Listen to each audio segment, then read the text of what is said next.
Aujourd'hui, j'avais envie de vous parler de l'obéissance.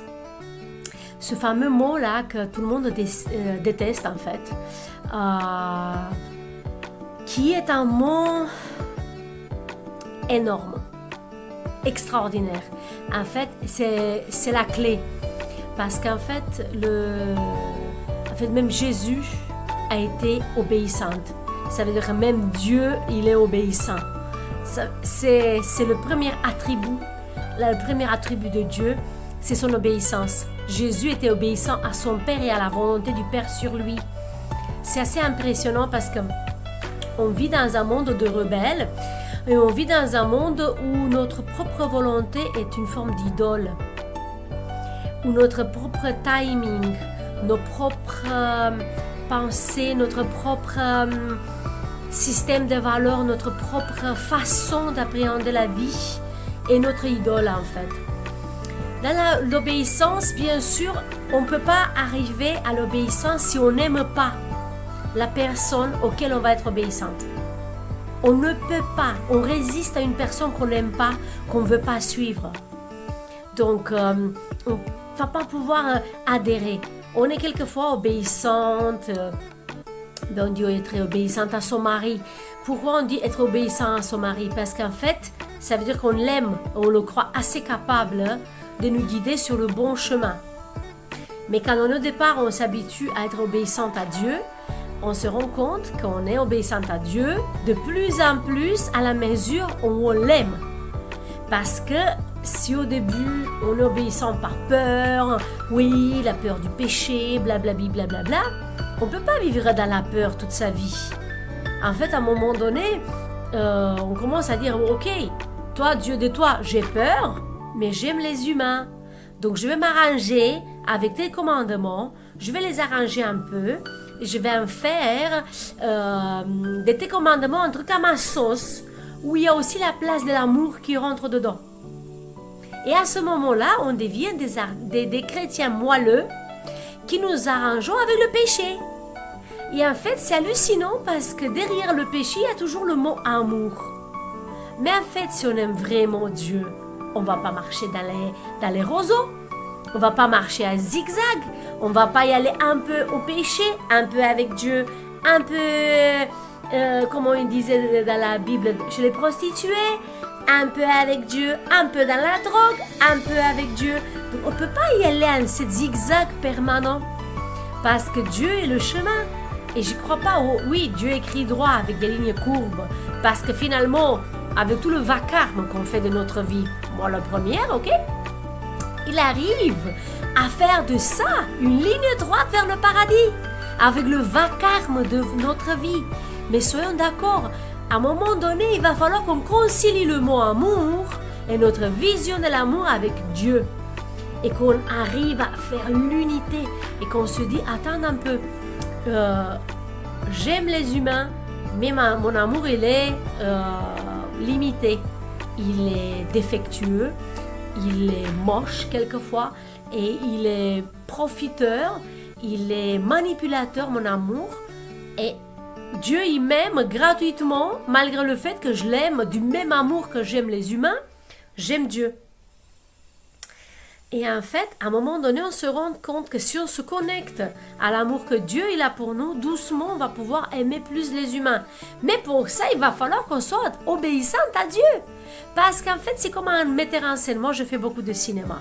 Je sais très bien que dans le cinéma, si tu n'as pas la vision du réalisateur dans ta tête ou malgré le fait que tu ne vois pas vraiment le film, bon, tu lis un scénario. Mais le scénario, chacun imagine ce qu'il veut dessus. Donc toi, comme acteur, tu viens en fait avec ton propre film. Et que le réalisateur, il a son film. Et si toi, tu ne t'approches pas du film du réalisateur ensemble avec toute l'équipe, ensemble avec tous les gens, ensemble avec même le montage, ensemble avec le son et les musiciens, en fait, il n'y a pas tout le monde qui rentre dans le même film par l'obéissance au réalisateur qui a son seul film, il y a une connerie qui sort. Il y a un film nullissime qui sort. Et qui est, en général, le réalisateur ne se voit plus à l'écran. On dit, ouais, il a fait un film plus ou moins bien, inégal et tout. mais qui se voit à l'écran, c'est la personne qui a joué, donc le comédien. Donc la personne qui doit être le plus obéissante, c'est la personne qui sera le plus dans la gloire et dans la lumière.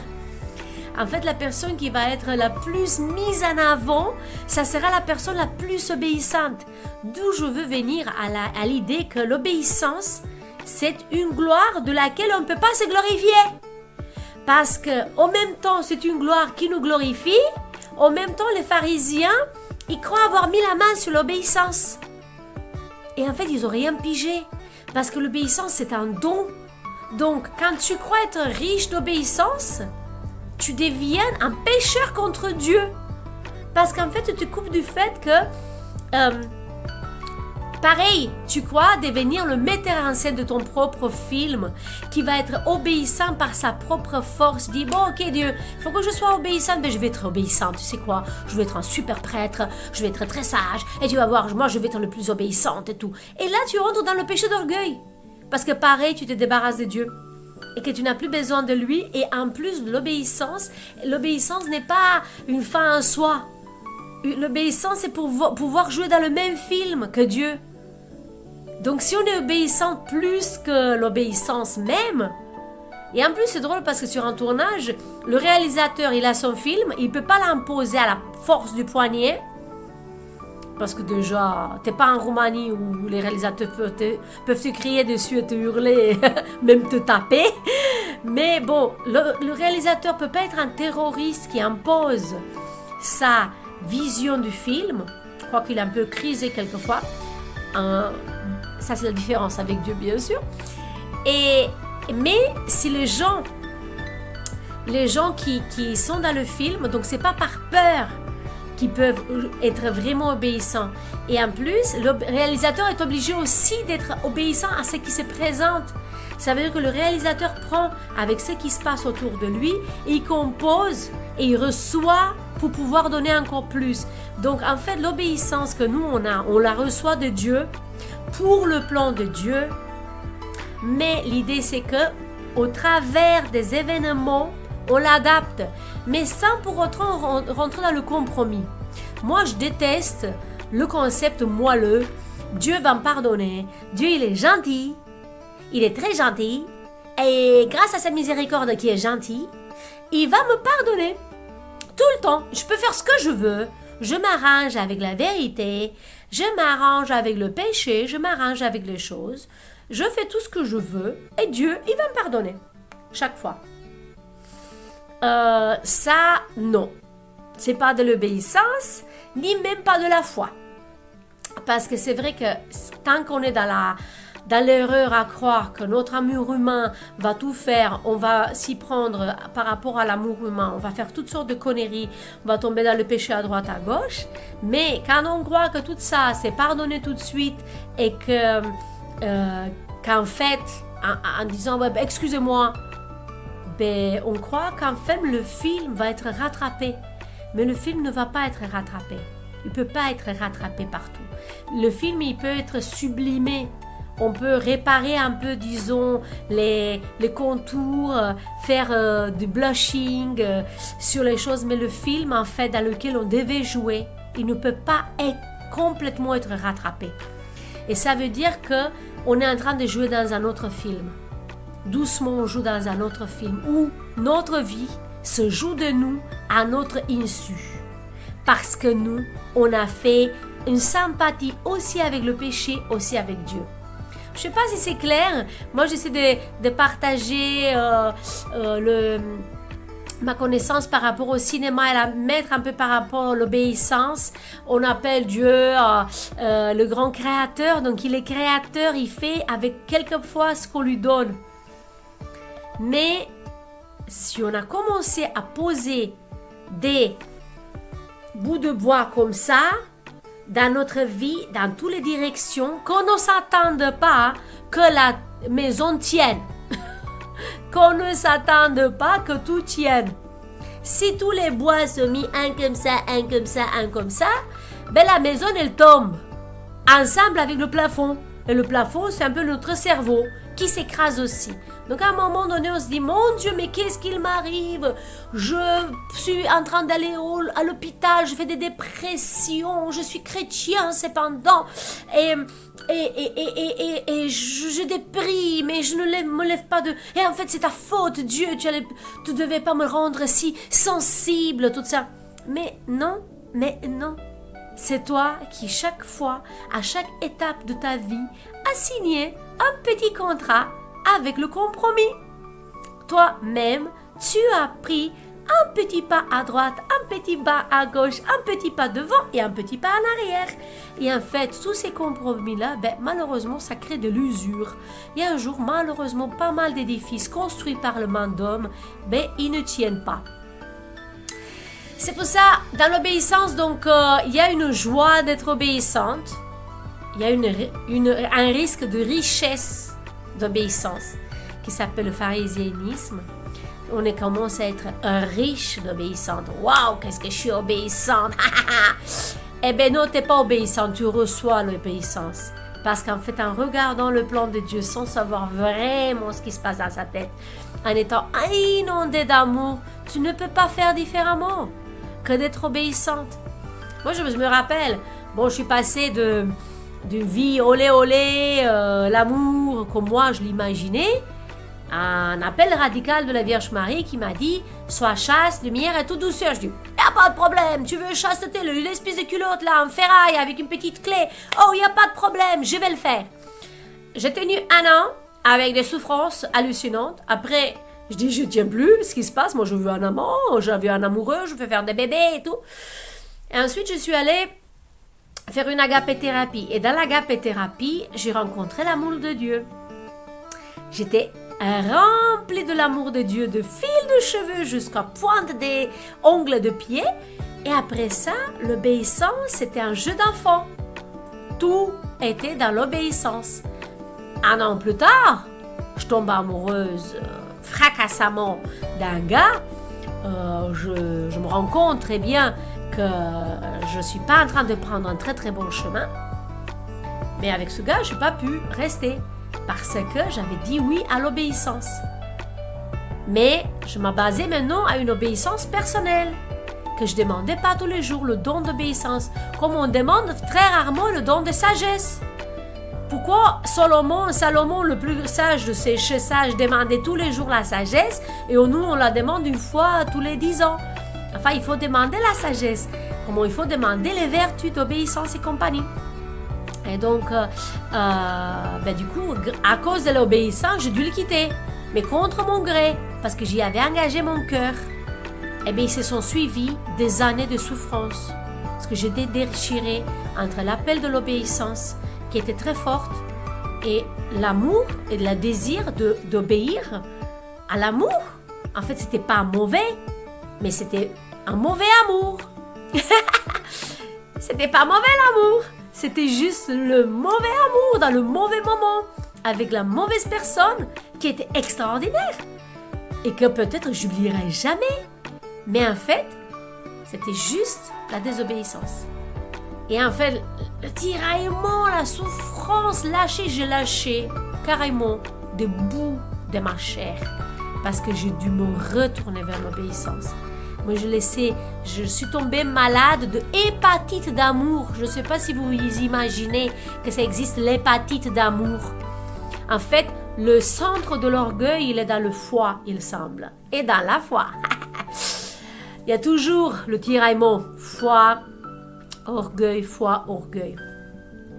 Et donc, comme je déchirais ma foi, mon foie et tout ça, eh bien, je fais une hépatite d'amour. Je tombais malade au lit parce que je ne pouvais pas dire oui à cette mec qui voulait me tirer vers un amour, on verra comment, et que je voulais dire oui à Dieu, mais que j'étais tiraillée entre 2 amours. En fait, le secret de l'obéissance, c'est l'amour de Dieu. Et comme un amoureux, il ne faut pas que l'amour il se refroidisse. Il faut l'entretenir, lire la parole de Dieu et se rappeler toujours que le plus obéissant était Jésus. Et encore plus obéissant parce que nous aussi les femmes, on a notre obéissante à nous. Parce qu'on croit que Jésus Mais nous les femmes, on a quel modèle? On a la Vierge Marie, super obéissante. Obéissante. Elle accepte un bébé quand elle voulait être consacrée. Elle accepte un mari qu'elle n'a pas vraiment choisi, qui est extraordinaire, il s'avère être extraordinaire, mais qui voulait aussi être consacré. Saint Joseph, modèle d'obéissance à fond, c'est son année. Ils vivent une vie autour de l'enfant Jésus, où certainement ils ont compris que dalle, parce qu'ils voyaient un enfant normal, mais en même temps c'était Dieu sur terre. Obéissance, et je ne crois pas qu'ils étaient dans l'émerveillement et le nirvana tous les jours. Et ensuite, ils sont allés jusqu'à la croix. Au fur et à mesure, chacun à sa croix, parce qu'ils étaient dans l'obéissance. En fait, on a des modèles d'obéissance. Et ensuite, elle accepte, son fils revient sur terre, elle ne peut pas le tenir, elle n'a même pas essayé. Il repart. Elle, Vierge Marie, reste avec les apôtres dans le cénacle, à prier dans l'obéissance, dans la pauvreté. Elle n'avait rien reçu, la Vierge Marie se remet à prier, vous vous rendez compte? Elle demande encore quelque chose. Qu'est-ce qu'elle demande? Qu'est-ce qu'elle demande? Et l'Esprit Saint il tombe. Et là, elle est remplie, elle devient le temple de l'Esprit Saint encore une fois. Ça veut dire qu'elle est passée de maman de Dieu au temple de l'Esprit Saint, en étant le temple de l'Esprit Saint sur terre, en étant une femme normale, en étant tout à la fois. Et qui peut me dire que ce scénario de vie pour sa vie, qui que ce soit, l'aurait compris, même s'il était écrit?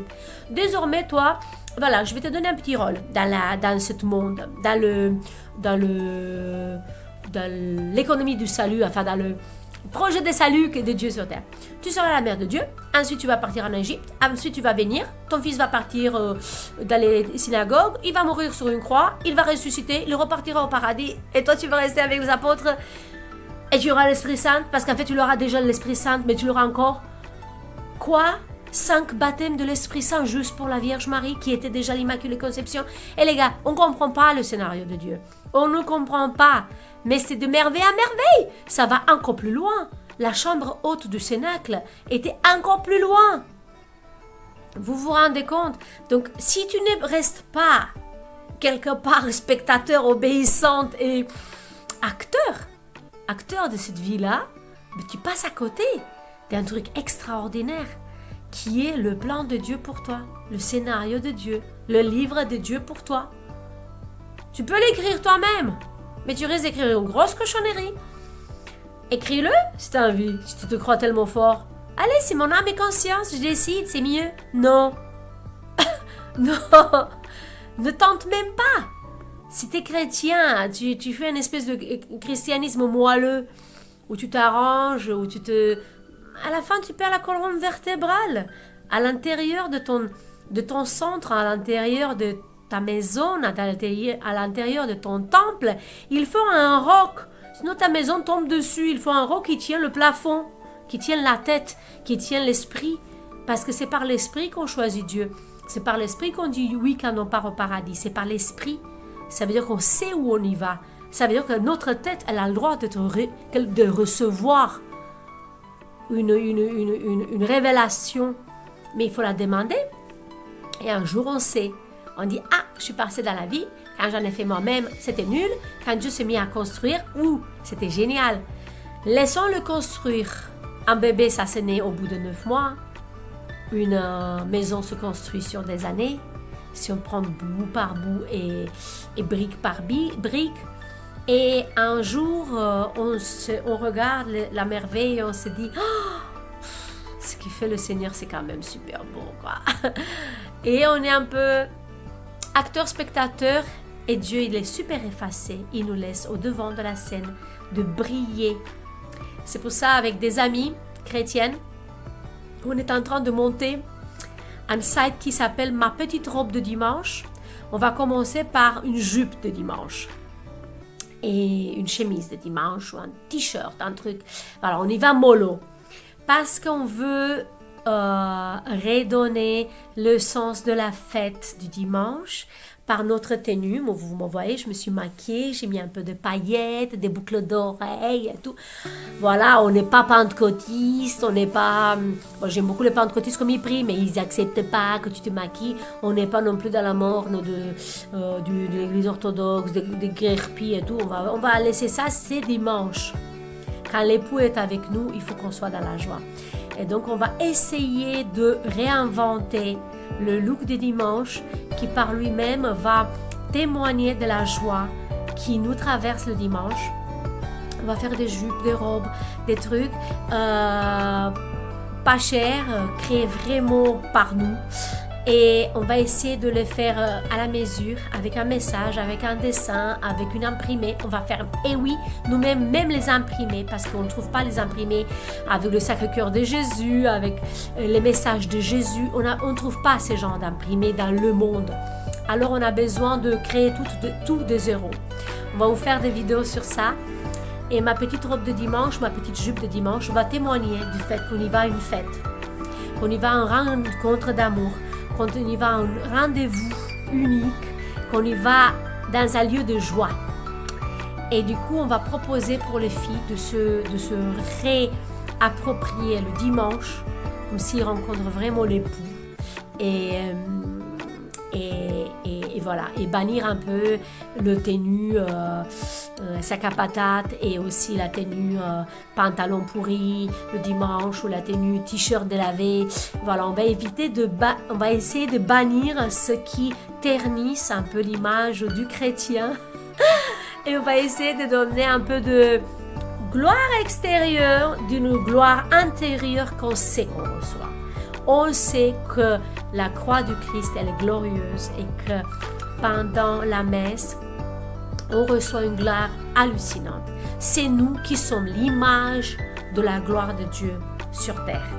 En fait, le fait de rayonner dimanche, de rayonner quand on sort de l'église, c'est déjà un témoignage. Et donc, voilà, c'est quelque chose qui nous arrive quand on fait la rencontre avec le Christ et qu'on lit l'évangile la première fois. Il y a ce sourire, ce rayonnement qui est là. Et de ce rayonnement, on veut témoigner par notre tenue, par notre attitude, par notre sourire, par notre disponibilité. On veut mettre ça dans un beau petit mélange et proposer ça pour notre monde qui est tristouné, qui est désespéré, qui a besoin de témoignages. Je vous aime! Hoppa!